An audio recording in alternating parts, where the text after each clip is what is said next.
T-minus 17 seconds and counting. 15, 12, 11, 10, 9, 8, 7, 6, start, 2, 1, booster ignition, and liftoff.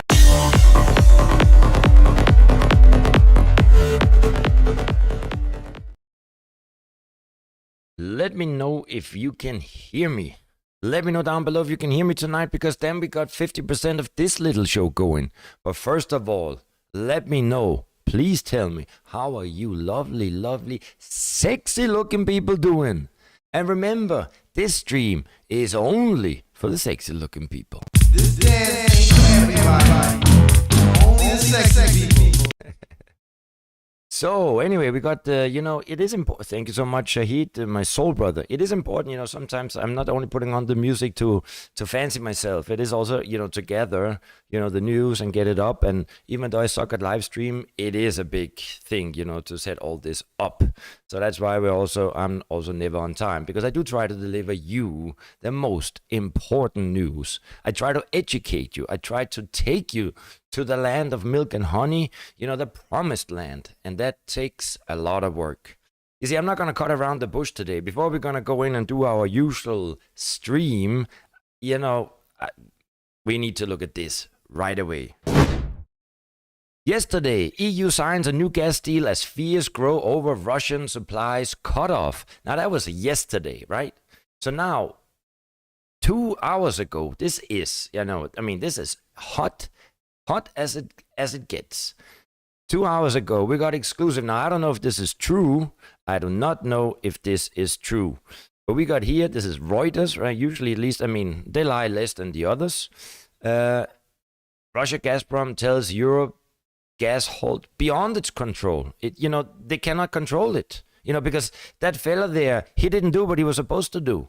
Anyway, so Gazprom has told customers in Europe it cannot guarantee gas supplies because of extraordinary circumstances, according to a letter seen by Reuters. I don't know. The final word hasn't been spoken yet. Now, that's for sure. But anyway, that's what we're going to talk about. And of course, we're also going to talk about crypto. But first of all, we need to get this little show going. And I think it goes a little something like this. I want to welcome you to Crypto Never Sleeps. And in case you're new to this channel and you want to stay on top of the crypto world, well then do me a favor. Hit like, smash, subscribe, so that you can be notified every time we upload new videos. So that you can, this is important to me, protect your wealth, preserve your wealth, and ultimately increase your wealth. My name is Nico Harachi, and I'm the host of this little show. And I'm number one. Let's just have a one-way ticket to the moon.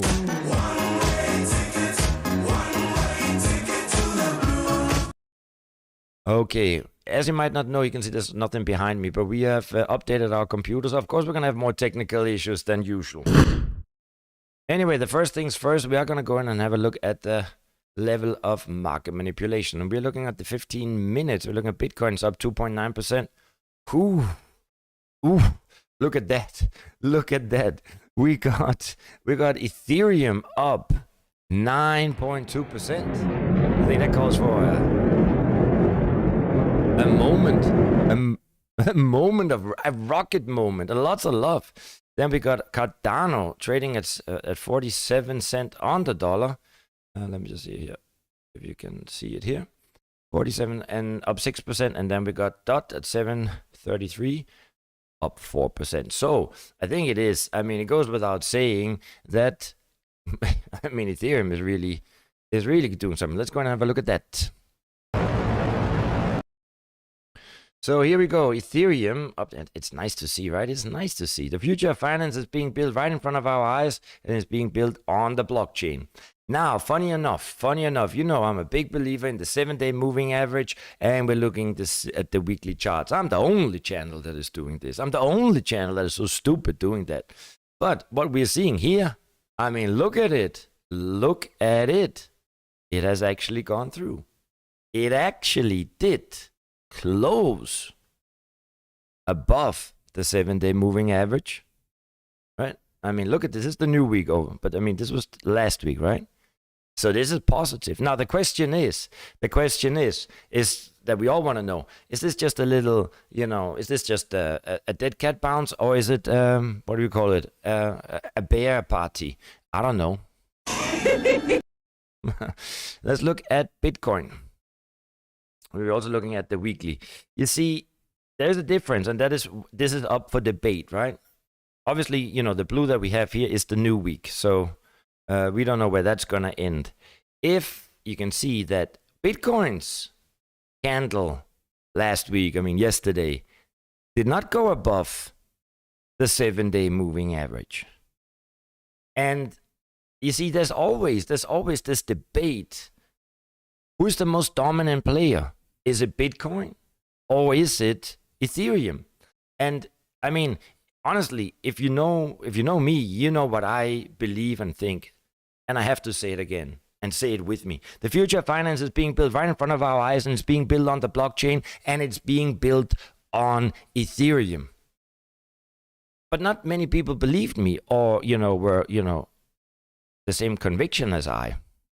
So let's have a quick look here at the coin market cap, and this is also what I like to point out. Now we have gone through the 1 trillion again, and I mean, of course, that is that's lovely when this happens, right?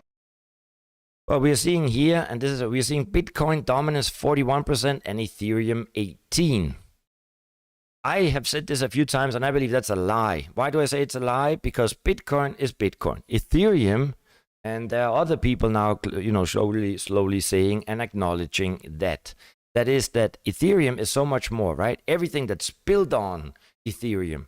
Let it be the permission blockchain of Quorum, right? Which I believe is going to be the foundation of the CBDC, the future monetary system. Let it just be, the Binance chain is basically connected to the Ethereum base layer main chain. And Cardano not, that's for sure, but it is going to be interoperable, right? As with Polkadot. But we know Polygon Matic, layer 2, built on Ethereum. Polkadot not, we know that too, but it's going to be interoperable. Uniswap's very much built on top of Ethereum, right? Chainlink very much built on ERC20, right? So Filecoin very much, Aave very much. And all I'm trying to point out is that I don't believe that the dominance of 18% Ethereum, I think it's too little. And that is why when we now go back to, I'm a specialist when it comes to technical analysis. But anyway, it is interesting to see that we have broken through. Now, as I've always, now it's not really. Could we be heading up? Perhaps we've gone through it, right? Let the trend be your friend, and we need to look at it. But on the other hand, Bitcoin is perhaps still more dominant because people believe. You see, when new investors are coming into the blockchain space, cryptocurrency space, right? They hear about Bitcoin. It takes them a while to hear about Ethereum. It goddamn takes them even longer to hear about Cardano and Polkadot.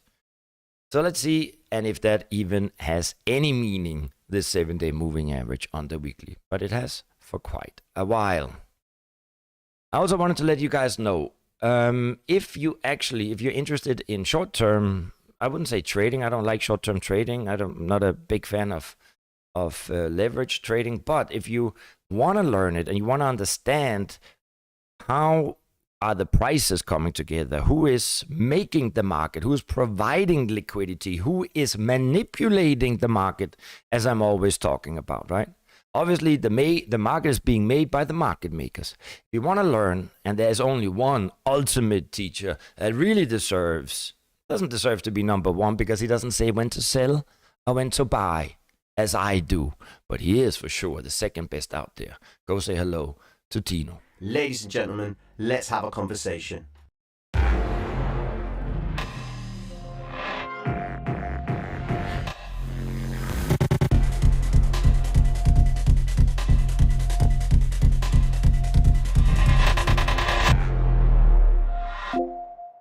Mad love and respect to every single one of you beautiful people. Thank you for passing by. quickly, I want to go through just have a look at the market. So we're seeing 24 hours, Bitcoin up 3.5%, Ethereum 10%. It's nice to see though, 34% over the past 7 days. What else do we have? We got, so all across the Cardano up 6% is also nice. Polygon 19%. It is what I like about Polygon. I mean, we all know now that Mickey Mouse has been in the house, but usually when, especially in the traditional markets, when we see news hitting the, let's say the public eye or attention, then it's basically too late to jump on that news. But I like it. We had the news. Mickey Mouse chose Matic because it's magic, right? And so it has been going up a little bit. So it's good for new investors to see how it's supposed to be. In the traditional world, it's not like that. And we're going to talk about that today as well. Polkadot up 5%. I like it. Avalanche is a good one. Up 7%. Shiba Inu, I think it's a shitcoin a little bit. Uniswap, not really up today, right? But 24% over the last 7 days. I won't take too much of your time with these coins because there's so much going on in the real world. And the future of finance is on its way conquering mass adoption.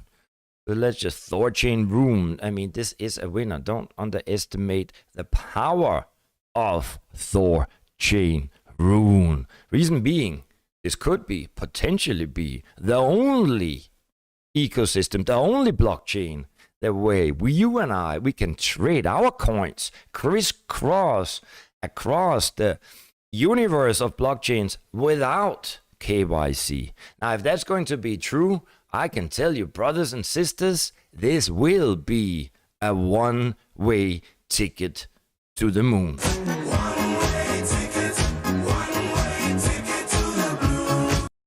I've always said, I don't speak a lot about it, but Room is my secret sauce. IOTA Miota is good. We gotta make an update on that. That's just necessary. Curve is nice to see Curve up 11%. Remember, DeFi was probably, but everything is good. Kusama is also good to see Kusama up.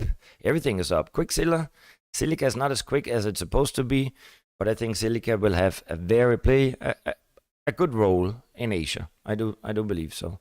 Engine on the wall. Who is the greatest gaming coin of them all?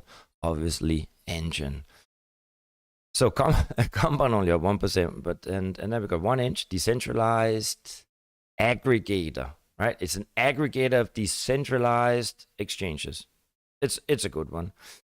Yeah. Let's scroll quicker because we really don't have time for this. Everything is good. It's fine. It's looking lovely. It's looking green, right?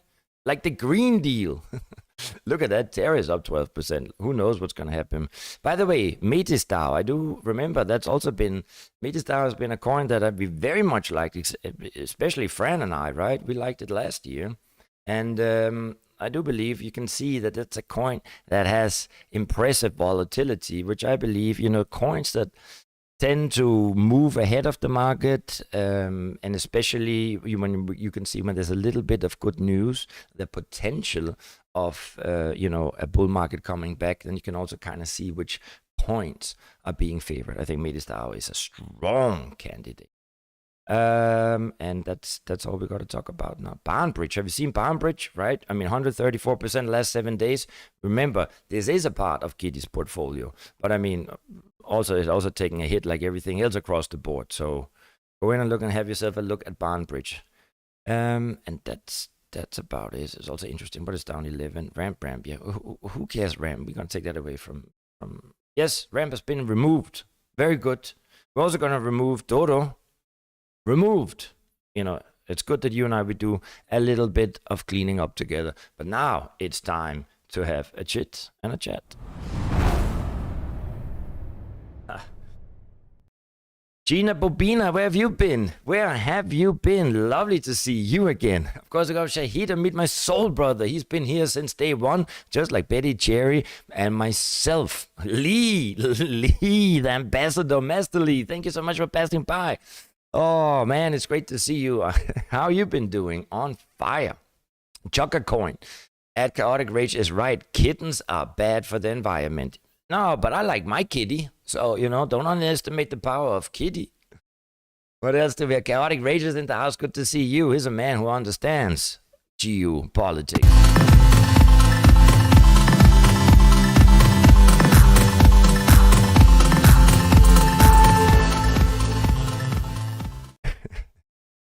We missed you, Lee. We missed you. But you know what's good? You came back exactly where you left it. We are the smallest, littlest crypto channel on the interweb. But don't you worry about a thing. We'll keep going, keep going, keep going. Which leads me into, we got to go through it, right? Today's news. Oof. Let's do it. Come on. Let's be strong together. I'm going to talk about a little bit much more about JP Morgan. The reason being is, remember, it is my mission try to share at least what I have learned in my life as an investor. And if there's one thing I have learned, that is that don't ever believe mainstream. Not only don't believe mainstream, don't believe the big banks, right? And I want to try to share a little bit of JP Morgan's. I found some examples that can actually kind of relate, where perhaps you can relate to what I say. Don't believe mainstream and don't believe the big banks. Now, obviously, there's also some crypto news we should go through and so on. I don't know if we have time for that. And if we don't, then we just speak about that tomorrow. First of all, it is also important to say, a lot of you guys, you always ask me, when is the right time to buy? When is the right time to sell? Now, obviously, I don't have a magic ball, and obviously, I don't know the people behind the curtain that might control it, the manipulators. I don't know. But one thing that I do understand is that is the psychology of the market. And as Tino also always says, greed and human behavior never changes. So you just, Tino, he looks at a chart. So does Crypto Savvy. So does Sister Shelly. She doesn't understand a lot. And I am the guy who I don't need to look at charts. I look through the news. I look through at what is actually going on in the world. So that's why I want to feed you through JP Morgan. But right before that, there's just one slide here. This is Goldman Sachs, right? So the CEO, David Solomon, he says inflation is deeply entrenched in the global economy and it's unclear whether the situation will improve later this year. We see inflation deeply entrenched in the economy, and what's unusual about this particular period is that both demand and supply are being affected by events, namely the pandemic and the war on Ukraine. As central banks around the world continue to tighten financial conditions to combat inflation, already volatile markets across asset classes, will remain choppy. So what I'm saying is here, now we are seeing the big banks, and that will be obviously translated from the mainstream media, that things are scary. Things are scary. And remember, even if you know the Wyckoff model, right? We have to go against the trend. You see, I do believe that the market has been beaten down. It has been beaten down. We might see a step further down. We might not. But I do believe, because if we scroll on to what the biggest bank in America said, JP Morgan and Bob Diamond here, this is, I think it's 3 days ago. No, July 14, 4 days ago. So this was CNN. They were saying Jamie Dimon battens down the hatches for recession. Now, I didn't really know what battens down the hatches means, but it basically means prepare for the worst. Okay. Now, it wasn't only CNN. There was, JP Morgan suspends buybacks, warns on global economy as profit slums, right? So here we go, that Jamie Dimon here stuck a cautious note on the global economy as America's largest bank reported a worse than expected 28% fall in quarterly profit and suspended share buybacks in the face of growing risks of a recession. Now, the way that I hope I read it right? That sounds scary, sounds bad.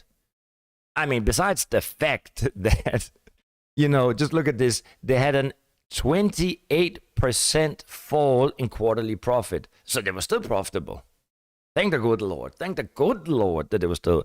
But it just, and it sounds worse. I mean, they could have also written it differently, right? They could have written it, we made so many billions profit. No. JP Morgan Chase CEO Jamie Dimon struck a cautious note on the global economy as America's largest bank reported a worse than expected 28% fall in quarterly profits. and suspended share buybacks in the face of growing risks. Anyway, so it is a little bit about reading between the lines. Yeah.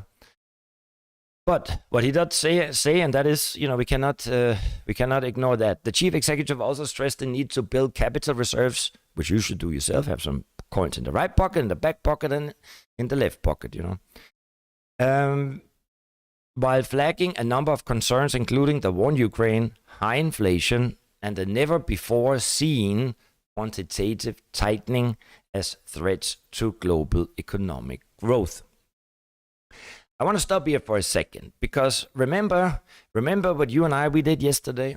You and I yesterday, we were looking at the protest tracker, right?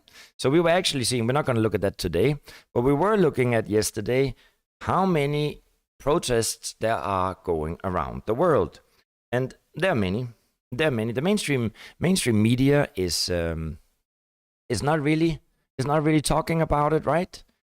And then you would think, why is JP Morgan only, it is a negative statement, but only talking about things that the mainstream media is plastering into our heads fucking 24/7.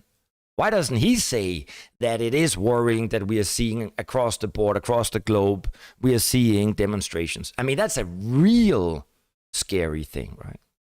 Anyway, that's food for thought. Think about it. Because why am I trying to point this out? I'm trying to say there's a pattern in what the big banks and mainstream media want to sell us, and we have to try to act against it. Anyway, so we see worse than expected, but there are some concerns, and we got to take that into account. I do want to, however, this is not a proof, but it's a coincidence, right? June 24th, 2022, this year, it was JP Morgan came out, and JP Morgan sees, this was not Jamie Dimon, but it was JP Morgan. JP Morgan sees portfolio rebalancing lifting US stocks 7% next week. So what will a new investor do? Or when I was young, I would think that sounds fucking lovely, right? Let's go in. Let's go. So I just wanted to show you that you can see here on the orange, this is when, it was a Friday, that's when they came out and said they rebalancing, and they will, think 7% next week. Exactly a week later, it didn't go up 7%. In fact, the market was down 1.5% lower. Now, this is just an example that don't trust the big banks. It's almost like, do the opposite. But now I want to get to one of the main points. Perhaps you do know that Jamie Dimon, I like to call him Bob Dimon, Billy Bob Dimon. And this is, I've taken this is back from 2017 in September. JP Morgan CEO Jamie Dimon says Bitcoin is a fraud that will eventually blow up. Again, now you tell me, right? When he says Bitcoin, and until basically a year ago, everyone were like saying, no, JP Morgan, they don't like the blockchain. They don't like Bitcoin. And in a sense, that was correct. He did not like the Bitcoin. Perhaps he still doesn't do. He has retraced that statement. But you and I and normal people, we would, when we think about Bitcoin, we think about cryptocurrency, we think about Ethereum, we think about Cardano, we think, for that matter, Polkadot, and we also think about a dozen of shit coins, right? For us, or for the normal investor, it's more or less the same. However, so for long, it was like JP Morgan and every YouTube content provider was like, Jamie Dimon doesn't like. No, he loves the blockchain and he understands what it's about. So remember here, 2017, this is when it was spread across the board that Bitcoin is shit. Basically cryptocurrencies, it won't come. However, it is interesting to know that the Enterprise Ethereum Alliance was launched prior to that. It was launched, or at least we got this statement from February 2017, right? So that's like kind of 7 months or whatever, 6 months prior to him saying negativity about Bitcoin. So in 27, it's going to get worse than this. So in February 27th, we got the birth or the let's say, the announcement of the Enterprise Ethereum Alliance. And as you can see here, what are they? What was the statement? The world's most advanced enterprise and startup blockchain innovators have formed an alliance to build, promote, and broadly support Ethereum-based technology best practices, standards, and a reference architecture. The Enterprise Ethereum Alliance seeks to augment Ethereum, enabling it to serve as an enterprise-grade technology with research and development focused on privacy, that lied, confidentiality, lying, scalability perhaps, and security. EEA, right? Enterprise Ethereum Alliance will also investigate hybrid architectures that span both permissioned and public Ethereum networks. Now, public we all understand, but do you understand permissioned? Not really. Maybe you do now, but that's basically just calling it a private blockchain. Anyway, so the founding members has been Accenture, one of the biggest accounting firms in the world, Banco Santander, the biggest bank in Europe, Block Apps, BNY Mellon, CME Group, one of the biggest commodity trading groups, Consensus, right? Consensus was not big at the time, but it's big now. IC3, I don't know who they are, probably big. Intel, JP Morgan, Microsoft. Additional founding members include, I'm not going to say them all, but some of the big ones, British Petroleum, Credit Suisse, Fubon Financials, ING. We got Tendermint, Thomson Reuters, UBS, and a few others, right? So he was pretty early, but trust me, he's been way earlier than that. I mean, way earlier. Anyway, today, JP Morgan, this year, I don't know if it's 21 or 22, but they have obviously their own in-house permission blockchain called Quorum. We will move on to that in a second. So built on Quorum, they already have Onyx, and they have this blockchain interconnecting payment system, which is called Link, not like Chainlink, but LIINK. And you can see already now, you can go here on Onyx by JP Morgan. You can see the more than half of the world's largest banks have signed up to join the new paradigm using blockchain technology to simplify payment-related information exchange. And you can go in for yourself and you can really see the participating banks. We don't have time for that, but there are a lot of them. 25 plus of the world's leading banks, 400 plus leading institutions, and across 38 countries. Maybe I should move it here so I can look you more in the eyes and give you a little kissy. So, but what is both Link built on, and what I also believe that, the future of the future CBDCs are going to be built on. They're going to be built on Ethereum, but a permissioned network on top of Ethereum, which is called Quorum. So what is Quorum, right? So it's a permissioned layer on top of Ethereum. Quorum is a private blockchain platform that was created as a soft fork from Ethereum in 2016. 2016, I mean, they were early. Besides the fact it was actually Quorum, I think was even, they were already on it in 2014. Anyway, so in 2016, as JP Morgan Chase, one of the largest financial organizations in the world. And then they go on here down. Quorum is an open source project any developer can contribute to. It's based on one of the original implementations of Ethereum, Go Ethereum.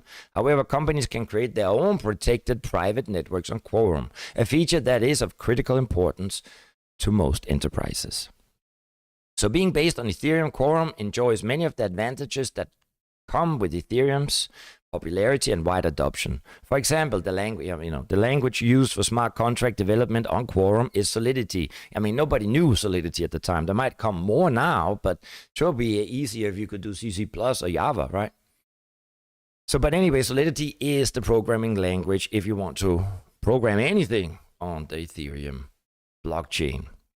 So since many blockchain developers are already familiar with Solidity, a company implementing Quorum will not have a lack of programming skills to access. No, a lot of new programs had to learn, even though Ethereum has the largest number of developers. So, and what they're saying already at that time, this is an old article, another advantage that comes from being based on Ethereum is tokenization. Similar to other private blockchains, Quorum lets businesses create their own tokens and coins. The tokens and coins based on Quorum are automatically compatible, interoperable with Ethereum's widely used token standard, the ERC-21. So, that was that about JP Morgan. They always lie, right? Lie. Anyway, no, I just wanna go here to you guys. So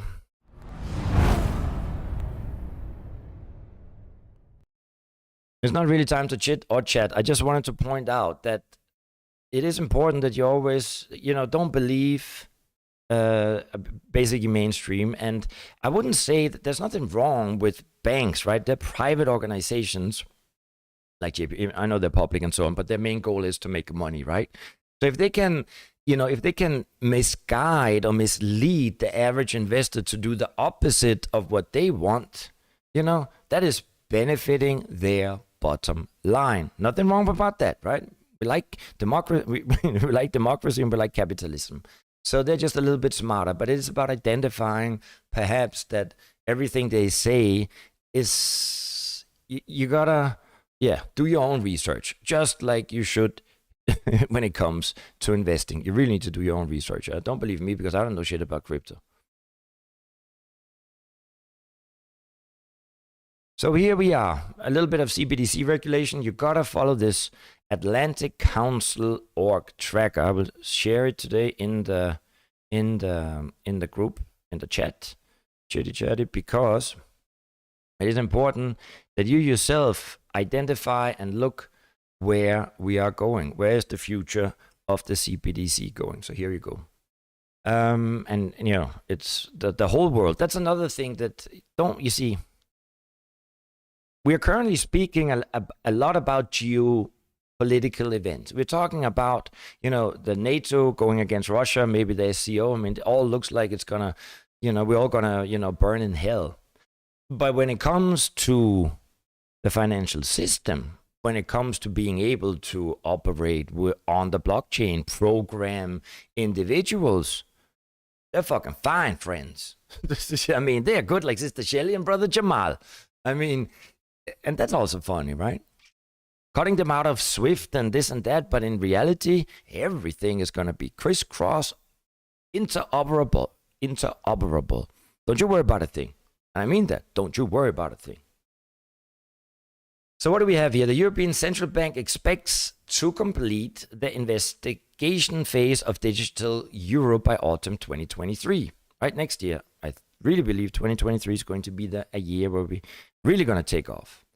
And anyway, you can go in and read that. It's, ECB.Europe. The digital euro can only be successful if it becomes a part of everyday lives. They're just blah, blah, blah, blah, blah, blah. But anyway, so what we're seeing here is that the investigation phase should be done by autumn 2023. That's actually the most important thing you need to take out of here. Now, let's go into some geopolitical news. Ukraine, Russia, and what goes with it. First, from the cryptocurrency side of things, is that the Russian government, Russia has decided that they will issue a stablecoin that will be based by Palladium. And it's interesting, right? So they have, and it's a platform called Atomize. They've issued its first digital asset backed by Palladium in collaboration with the local bank Rosbank. Rosbank is one of the biggest Russian banks. The platform obtained registration from the Bank of Russia in February 2022, becoming the country's first legal digital asset manager. So while both Atomize and Rosbank refer to the new investment product technically as the Palladium token, the product has characteristics of a stablecoin backed by precious metals. It's a smart thing. I'm also saying, I don't know really in the end what we need to believe, but that's a smart thing, right? Because they got a lot of Palladium and it is important. And Palladium, as far as I understand, it's not only like gold, right? Gold, you can't really use gold for anything except putting in your pockets, and then you pants fall off, and that's also not really fun. But I think palladium also has a utility when it comes to using it in, I don't know, in batteries or something. So I think that's not a bad thing. So what else do we have? Coinbase obtained a crypto asset service provider approval from the Italian anti-money laundering regulator, or Garcimo, and that's also lovely. You know, that's lots of love, lots of luck. No, it's good to see, you know, blockchain mass adoption across the board. But I want to get into what the news of the day, and this is really important. So before we go into Russia, because this is scary in a way, let's have a Bahama Mama moment. So, this is really breaking news. We all know that, well, let's just read it. Russia's Gazprom declares force majeure on some gas supplies to Europe. The letter said, the letter from Gazprom said, and obviously if you do not know it, Gazprom has a monopoly on Russian gas exports by pipeline, and it's also obviously owned by, you know, as they say, Putin and the Russian government. Anyway, what they're saying is that they cannot fulfill its supply obligations owing to extraordinary circumstances outside its control. And I don't know if you've heard it or you do not know what force majeure means, but whenever two countries, two partners, to invest, I mean, basically in every contract, when it comes to trading, when it comes to investing, even in your insurance policies, you go home, you buy a policy for your house or for your phone, for that matter, there will always be a clause called force majeure. And the force majeure clause is that when anything, basically anything unexpected happened, then it's force majeure, right? And force majeure can be many things. Like, for example, now I'm in Ukraine, right? If a bomb's gonna fall down here on my house, I'm not gonna get any money from insurance because that's just force majeure. In 2009, when I lost my hedge fund, I had more than $300 million inside. But God damn it, that was force majeure too. So there's a lot of force majeure going around in this world. Anyway, so a trading source said that the letter concerned suppliers through the Nord Stream 1 pipeline, which is obviously the major supply pipeline to Europe. And just so we go in here, we can see here that these are the countries this is Europe, and they're importing a lot of gas. And we can see, for example, Bulgaria, 75%. We can see Germany, which is the biggest, net importer of Russian gas, really dependent on it. They receive 66% of their overall energy consumption from Russia. And that's also why they were actually building a Nord Stream 2, but then they stopped that. Anyway, so it is a problem. Anyway, so the measure will likely escalate tensions between Russia and the West over the Russian invasion of Ukraine.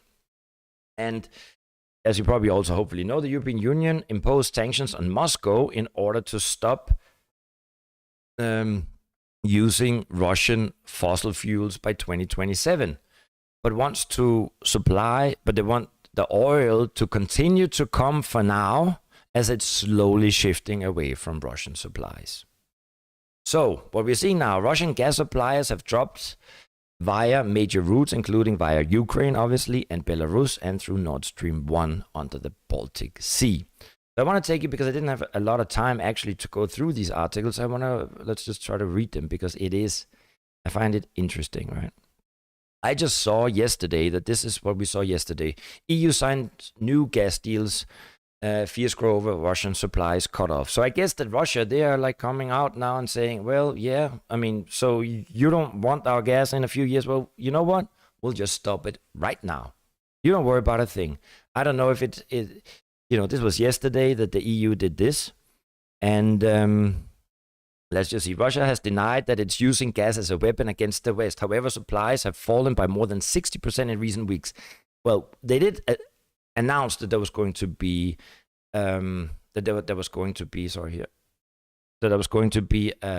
maintenance on the Nord Stream 1. So Nord Stream 1 is currently closed, supposed to open in 2 days. in 2 days, and that could trigger that the market will fall. So watch out. We gotta see, are they gonna pump gas through the pipelines again? Market could go up. Are they not gonna do it? The market will fucking fall. And then and that's, I should stop saying that F word, you know. I don't know why I do that. I watch some comedy. Anyway, European Commission and Europe's energy chief were in Azerbaijan on Monday to finalize a deal. Okay, so from Azerbaijan, well, you know, okay, Azerbaijan has some gas and oil. Yeah. Azerbaijan, with borders to Georgia, Turkey, Armenia, Russia, Iran, and the Caspian Sea, started exporting natural gas to Europe via the Trans-Adriatic pipeline at the end of 2020.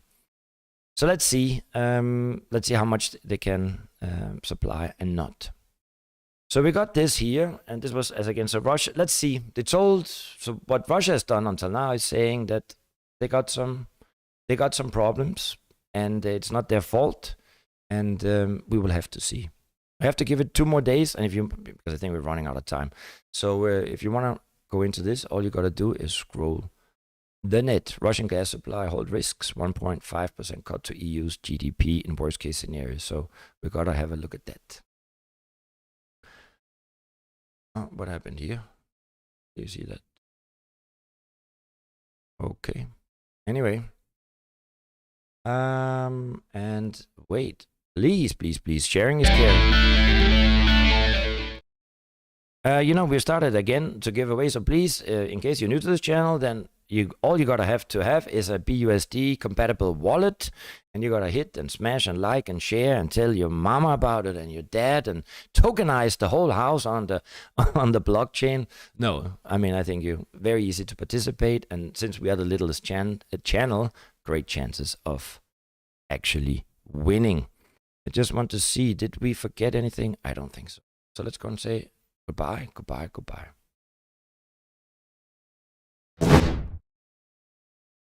I hope you enjoyed this little stream of ours today, packed with, I would say, I hope knowledge, a little bit, some news. And let me see, nickel will pump again. Patrick, welcome to this little show of ours. Market will fall, but oil will go up. Yeah, that I think, I mean, we could see funny things, right? How are you doing, Nasser Hamid, and Galileo? Good to see you, and goodbye. That's right. That's goodbye. I wish you all the best. Take care. Stay strong. And remember, remember to stay strong. I will see you tomorrow. And again, yeah, thank you for watching. Hit like, smash, and subscribe, and all them goodies if you like.